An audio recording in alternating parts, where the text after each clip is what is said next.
Hello guys, samahan niyo gumawa ng lumpia. Nagawa tayo ng lumpia, plus I still have lumpia wrapper here. And ayan, magkakat lang ako guys ng celery, carrots, and then yung aking ground pork. Ginawa to nung asawa ko kagabi. Kasi sa grocery guys, wala akong mahanap na ground pork. Meron na silang ground beef, and then ground turkey. So bumili na lang kami ng puro laman, walang taba. Tapos giniling na lang ng asawa ko kagabi. Samahan niyo ako guys. And kailangan din pala ng bawang, and then gagamit ako ng white onion. Siguro mga kalahati lang nito. So magagayak na ako guys. Alisin ko lang tong nasa dulo nito ang celery. Kasi nagkikrave ako guys sa lumpia. Naminis ko yung lumpia ni mama. So gagawa na naman ng sarili. Diba? At least. Tapos i-aan ko lang siya guys. Igigiling ko siya sa ating food processor. Pero kailangan ko muna itong hugasan. Of course, ang ating carrots. Gusto ko maraming carrots guys. Because meron akong asawang nag-dieta. So, kailangan healthy siya. Lahat ng to guys naka-ready na kagabi. Kumbaga yung mga ingredients, pero hindi pa siya ready. Ngayon ko pa lang siya talaga. Hinimo. Yun yung tawag sa amin, sa Ligaw. Hinimo. Guys, I really miss lumpia. Kapag birthday, every birthday sa Philippines, we have lumpia together with spaghetti and chicken. Hindi mawawala sa menu. Yung carrots, hiniwa ko lang siya ng ganyan guys. And hugasan ko lang tong celery and then carrot. Hiwain ko lang yung onion and then later gigiling ko na siya. Gigiling. Anyway guys, this lumpia recipe that I'm doing is it's mama's recipe. Kumbaga natutunan ko siya kay mama. I learned it from mama.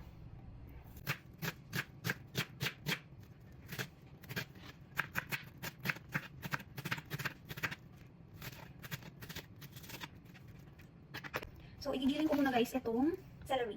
Sana magiling siya nito. Oh my goodness. Hindi ko pa siya natatry. Ito guys, hindi ko pa ito natatry na ano namin, gamitan ng gulay. Pero sa sa garlic kasi namin guys, ito yung ginagamit namin. Sana effective. Oh my goodness, kinakabahan ako. Wait guys.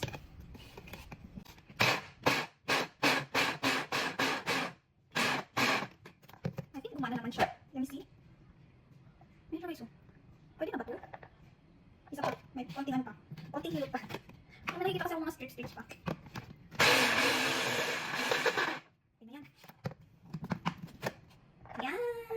Gumana. So, ililipat ko lang to guys and then sa carrots na tayo. Tama ka lang yung celery ko. Tama bang ginawa ko guys? Ano yan naman yan?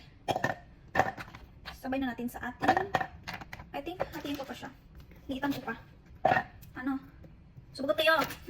At hindi kayo sumasagot lang kausap.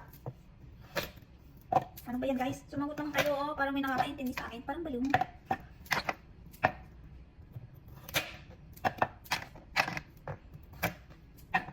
Sana gumana ka. Kasi ako'y gustong kumain ng lumpia. Ayan.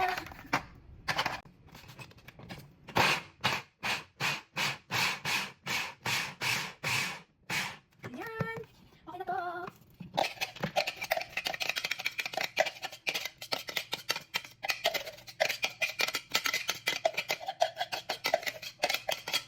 Napakakulay. Tingnan nyo guys, napakakulay.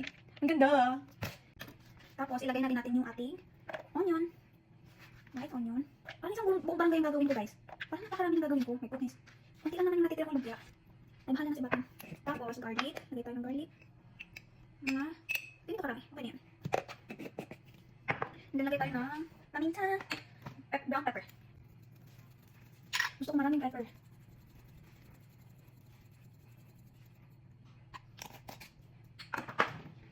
Wait, since ang Shanghai guys is, ito yung recipe namin ni mama.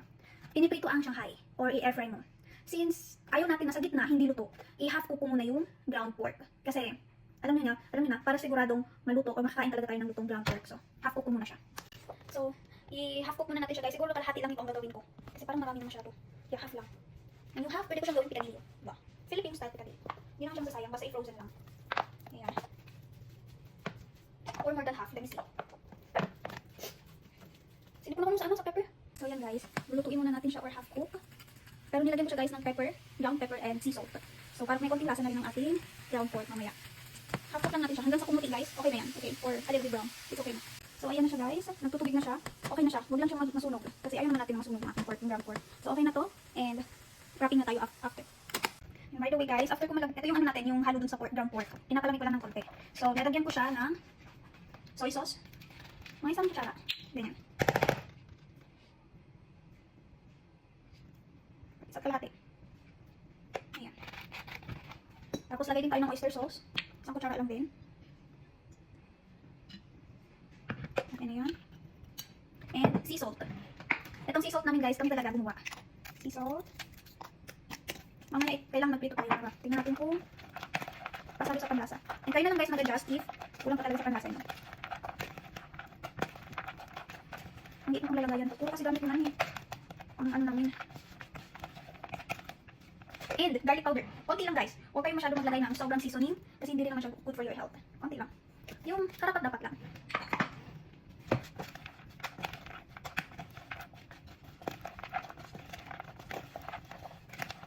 Ayan na siya guys. Mix na siya. Okay na ata to. Medyo may umusok-usok pa pero carry na siya. Lagyan na natin yung pork dito or yung ground pork dito sa ating sakog. And dinimix natin siya guys gamit ang ating kamay. Pero kailangan malinis ang kamay nyo. Since ito yung gasal ko rin ng gloves guys and ready na tayong ihalo siya. Medyo mainit pa nga talaga siya pero it's okay.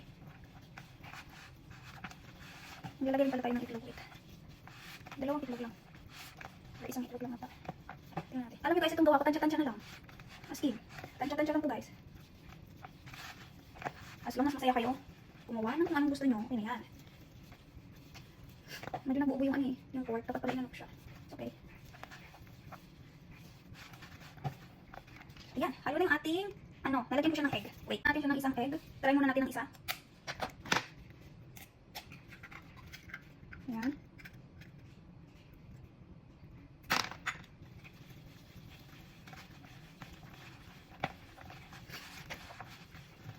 Lagyan ko lang siya guys ng 2 kutsarang cornstarch. Para dumikit lang siya. Alam niyo yun.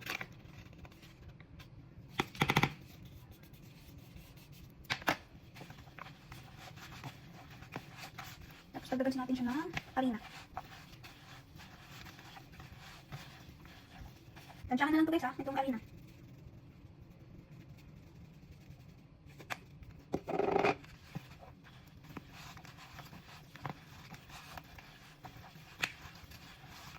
Kaya mas maigi talagang haluin nyo siya guys gamit ang inyong kamay. Kasi mahirapan kayo maghalo kapag gamit nyo is kutsara.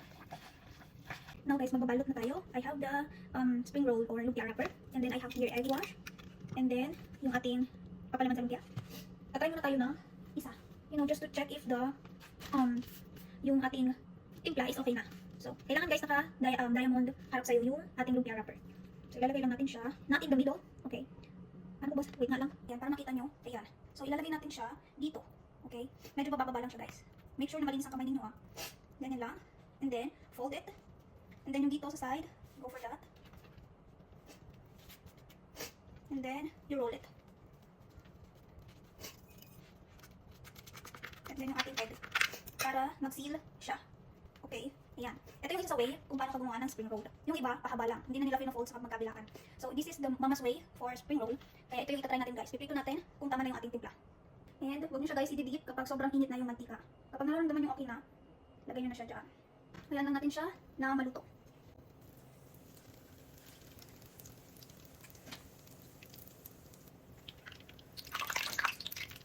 So, ito na guys yung ating, yung unang prinito natin. Try natin kung okay na siya. Tingnan natin yung gitna.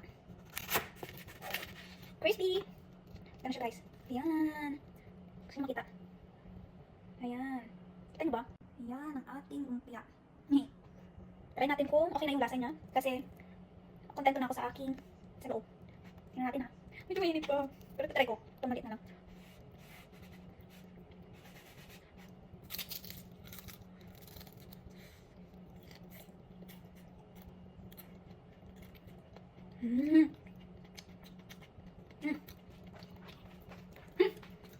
Ang sarap.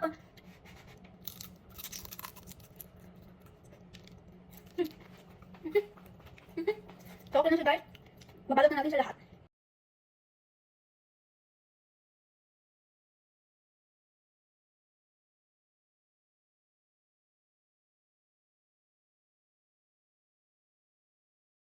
So, ito na guys yung nagawa natin. Konti lang siya kasi talaga konti na lang yung aking lumpia wrapper. And marami pa akong palaman. So, yun na guys. Thank you for watching. Kainin ko na muna to kasi sobrang sarap. Gawa rin kayo guys sa bahay ninyo Filipino style lumpia Shanghai. Okay?